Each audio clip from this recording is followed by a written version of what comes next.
You know that daily ritual, right? Lather, rinse, repeat. We all do it. But what if I told you the very thing you're using to clean your hair is actually what's damaging it the most? Yeah, let's get into this because what's hiding in your shampoo bottle, well, it might just shock you. So let's just ask the question straight up. We buy these products thinking they're going to give us healthier, shinier, stronger hair. But is it possible we're getting the exact opposite? Let's take a look at what the science has to say. Okay, get this. The average shampoo has between 10 and 30 different ingredients. Think about that for a second. And according to scientific research, a lot of these aren't just gentle cleansers. No, they're harsh, synthetic chemicals that could be doing more harm than good every single time you wash. So what exactly is in this chemical cocktail we're all putting on our heads? Honestly, it's time we all became label readers, to really understand what we're exposing our hair and our scalp to every day. Here are some of the biggest culprits you'll see on those ingredient lists. You've probably seen names like sodium lauryl sulfate, that's SLS, and its cousin SLES. They're pretty much everywhere. But you'll also find things like formaldehyde and propylene glycol. I mean, these are ingredients that are known to cause irritation and literally break down the healthy proteins in your hair. So let's dig a little deeper into what these chemicals are actually doing. To really get why this is such a big deal, we need a super quick lesson in hair biology. It's not just a simple strand, it's actually a pretty complex structure, and keeping it intact is absolutely crucial for healthy hair. And this picture shows it perfectly. Your hair has layers, kind of like the rings of a tree. That middle part, the cortex, is just packed with keratin protein.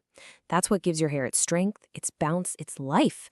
And that protein core is exactly what's so vulnerable to all those harsh chemicals we just talked about. Which brings us to this big word, surfactants.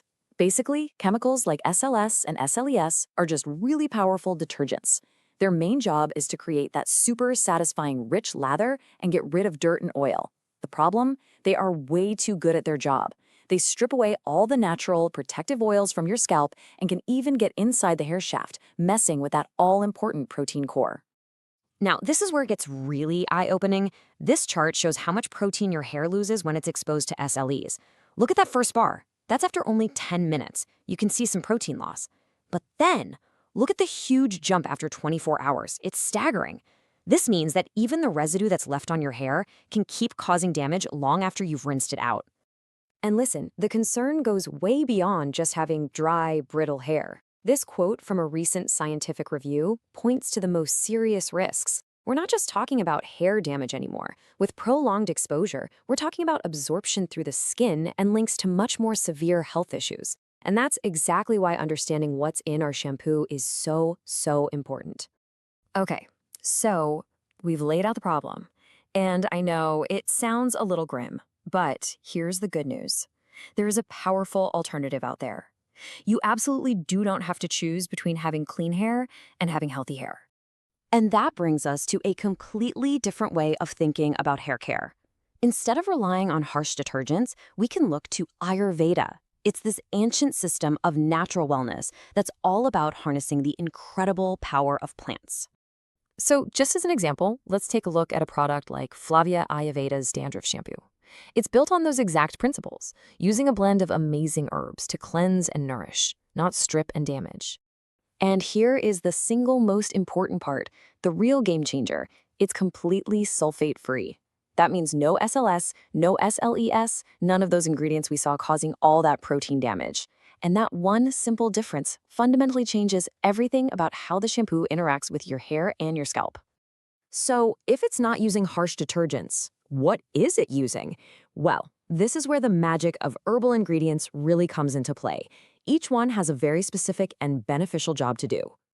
Just look at this incredible lineup of ingredients. It's like nature's dream team for your hair. You've got tea tree oil, which is famous for fighting the fungus that causes dandruff. Then you have Bhringraj, a legend in Ayurveda for stimulating hair growth. Amla helps prevent premature graying. Henna acts as a natural conditioner for body and bounce, and even lemon is in there for its amazing anti-dandruff properties. It's a full, natural solution. And because all these ingredients are designed to nourish, the benefits go so far beyond just controlling dandruff. We're talking about strengthening hair roots to stop hair fall, helping new hair grow, and making your hair feel soft and look shiny. It protects your scalp and gets rid of that awful dryness and itchiness. See? It's about fixing the root cause, not just covering up the symptoms. So really, this gives us all a pretty clear choice. It's an invitation to just rethink our daily routine, to move away from relying on harsh chemicals and toward a more natural, nourishing way of caring for our hair. And you know what? Making this switch is super easy. For this shampoo, they actually suggest mixing it with a bit of rose water, which is amazing for soothing the scalp. You just apply it, massage it in gently, rinse it out, and use it consistently, like 3 or 4 times a week to see the best results. So when you boil it all down, this is what you're looking at. On one side, you've got harsh detergents that strip proteins and come with some pretty scary long-term risks. And on the other side, you have gentle, natural cleansers that actually nourish, soothe, and protect. I mean, when you see it laid out side by side like this, the choice feels kind of obvious, doesn't it? At the end of the day, what you put on your body is a health choice, just as much as what you put in it. So the next time you're about to wash your hair, just take 1 second. Flip that bottle over, read the ingredients, and ask yourself, what's really in my bottle?